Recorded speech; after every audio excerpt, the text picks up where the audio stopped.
माँ का झूला। बिहार के एक छोटे से गांव में हर सुबह सूरज की पहली किरण के साथ मंदिर की घंटी और कोयल की आवाज़ गूंजती थी।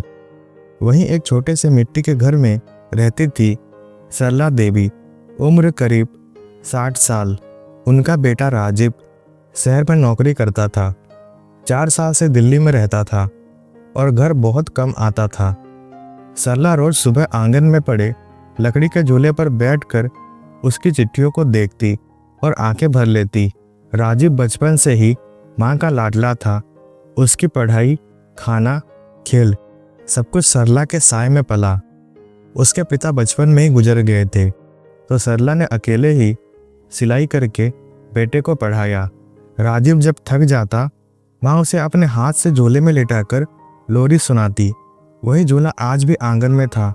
पुराना हो चुका था, पर माँ का प्यार अब भी उसमें ताज़ा था। शहर जाकर राजीव की जिंदगी बदल गई। नौकरी, ऑफिस, पार्टियाँ, सब कुछ नया था। माँ के साथ फ़ोन पर 2 मिनट बात करता, लेकिन कई बार महीने गुजर जाते और कोई कॉल नहीं आता।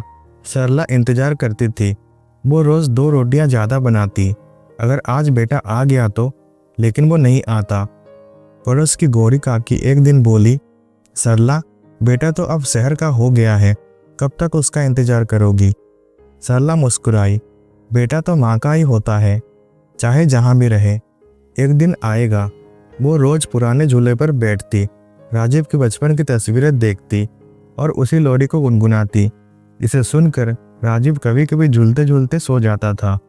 एक दिन गांव के डाकिये ने सरला को एक लिफाफा दिया। उसने जल्दी से खोला। वो राजीव का खत था, लेकिन खुशी की जगह चिंता थी। खत में लिखा था, माँ, मैं आ नहीं पा रहा, ऑफिस में बहुत काम है, बॉस ने छुट्टी नहीं दी, अगली बार जरूर आऊँगा, अपना ख्याल रखना, तुम्हारा बेटा राजीव। सरला का चेहरा बुझ गया, लेकिन फिर भी उसने झूले की रस्सी कस दी। शायद अगली बार सही। वो दिन आया जब सरला को तेज बुखार हुआ। कोई नहीं था देखने वाला। गांव की एक लड़की रानी पास ही रहती थी। वही पानी देती, दवाई लाती।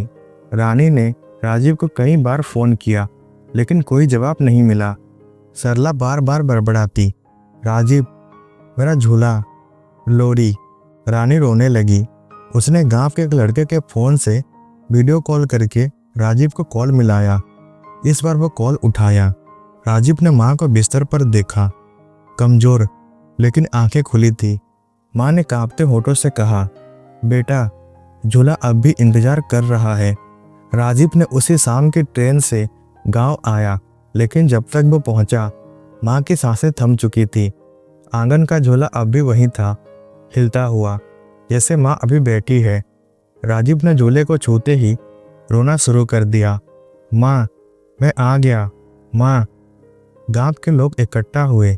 रानी ने सरला की डायरी राजीव को दी।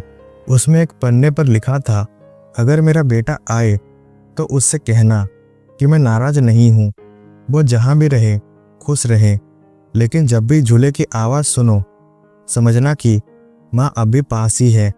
राजीव ने शहर की नौकरी छोड़ दी। उसने गांव में एक छोटा स्कूल खोला और माँ के झूले के पास एक स्मृति पत्थर लगवाया। माँ का झूला, जहाँ हर बच्चा माँ के प्यार को महसूस कर सकता था। अब वो रोज बच्चों को झूला झुलाता, लोरी गाता और माँ की तस्वीर के सामने बैठकर माफ़ी मांगता।